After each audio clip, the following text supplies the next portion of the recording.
Niue has always been very supportive of global environment campaigns, and this year is no different, with World Environment Day looming around the corner.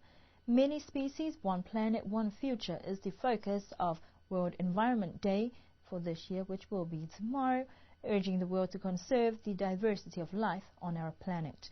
A world without biodiversity is a very bleak prospect, and the message is that millions of people and millions of species all share the same planet, and only together can we enjoy a safer and more prosperous future.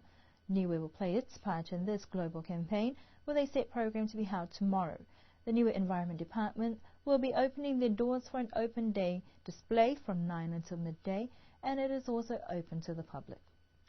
And those are our news stories for tonight. We do hope that you enjoy the long weekend ahead. Don't forget that World Environment Day will be held tomorrow. There is also the Rally of the Rock on Monday and the Uluwezi Marine Day. Pehena hatatola da valatal tupngilata me fefne amnakini kemenuina e ukyoki vata pulon hanga watu tutul gay wone ke watu ke heta of yopianga takafangeka he manga ko mutalo he Uluwezi Marine Day pe fokini mo de fewa langa pascal da holy he Rally of the Rock. None of wa muninipo atolidi watu ke felveya.